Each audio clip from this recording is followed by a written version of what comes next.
Time to talk some football. Hello folks. She's cooled down here in Saskatchewan. I think it was only about +4 here when I got up. There was frost warnings places in Saskatchewan. And 1st of September, already frost warnings. That means it's football time everywhere. Huskies won. The Rams won. They got a pretty good team down there in the university ball. And what else? The Thunder down there have a good team too. Hilltops won. I was just going to talk about this week's games in the CFL. Wasn't many games, only the 3 games. I've touched on how the hell the CFL, I think they're missing out on a big opportunity of not having Montreal-Ottawa as one of the Labor Day rivalries. Beyond me, why they don't. Doesn't make any sense to me. But, I don't know, maybe it's bye weeks or something, I don't know. But it'll be a short video. Like I said, only a couple games, and one game wasn't even worth talking about. I had a hard time keeping my interest in that game for some reason. It was a poorly played game.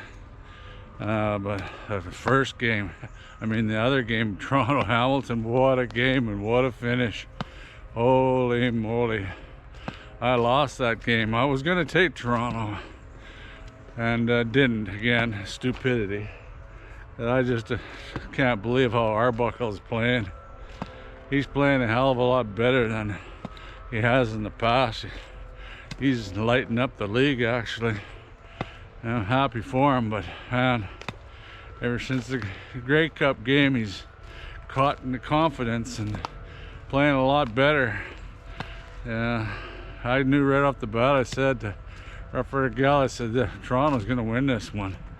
And they ended up, man, looked at the stats, and man, they were a lot more time of possession and everything. I'm amazed Hamilton was even in the game. That Bo racked up a whole pile of passing yards, but that's the biggest problem with Hamilton. That's all they got. I don't even think they got maybe 50 yards total, and the rest was all passing. But at the end of the game, I go, oh, what an idiot. The guy should have ran out of bounds earlier. They were within field goal range, and they got the ball, I think, with only about less than 30 seconds left. And then one play, the 2 guys missed the receiver when he catches it.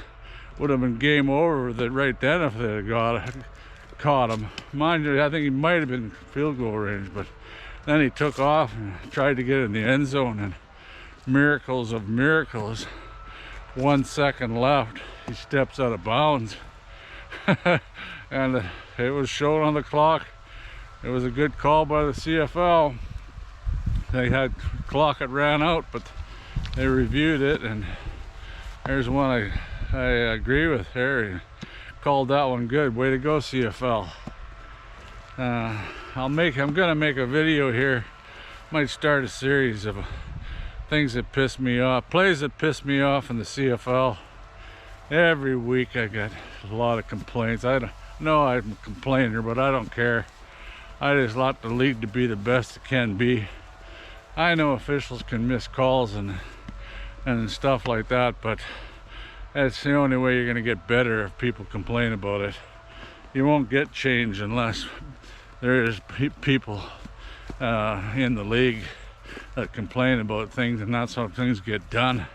That's how a lot of rules have been changed for the better, as you complain and constantly making your game a lot better. There's 3 on there, 3 or 4 I'll bring up later on here, maybe tomorrow. It'll be a short week anyway. We're off to the Banjo Bowl, and there'll be some pretty good games this next week here. But the second game this week, the Edmonton Calgary one, oh my god, talk about It just wasn't a good game. Like Edmonton, actually, you know, their stats were probably better than Calgary. Like Adams didn't really have that good a game, but Edmonton's offensive line, and they can't keep Cody standing upright. He was running around like a squirrel surrounded by about 10 foxes, and he had nowhere to go, and couldn't establish any running game. And neither team, well, Mills had a fairly good running game, but other than that, it was a boring game. I don't know what's up with Edmonton. I just thought they would do so much better. They broke the bank in free agency, bringing in all these guys. Man, they brought in a ton of talent. I don't know, I can't believe they're, as I said earlier, I can't believe they're still underneath the salary cap. I doubt if they are, with all the players they brought in. That doesn't seem to help, I guess. Makes you wonder how long these new coaches in the CFL are going to hang on to.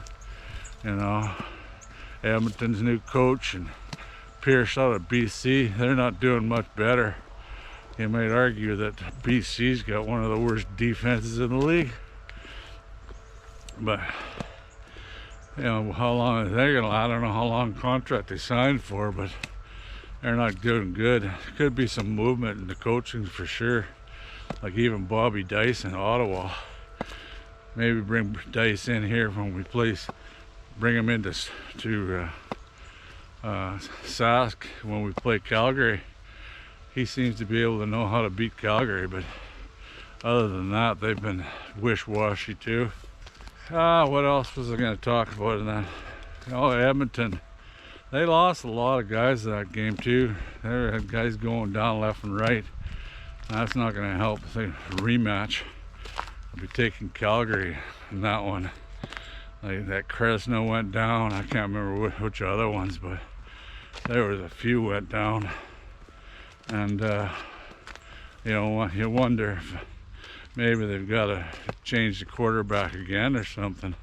Try Ford. Maybe he can get away from the rush of the Calgary Stampeders. Like Cody, he just couldn't go nowhere. His big spin move didn't work, and it was hopeless. Another tree down here. It's been getting a lot of wind. Anyway, that's about it for this video. Like I said, it'll be a short video.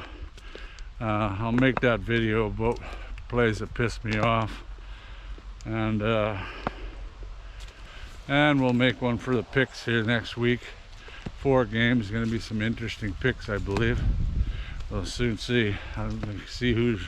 How we fared, how each team fared, and how many players we lose and how many players we didn't.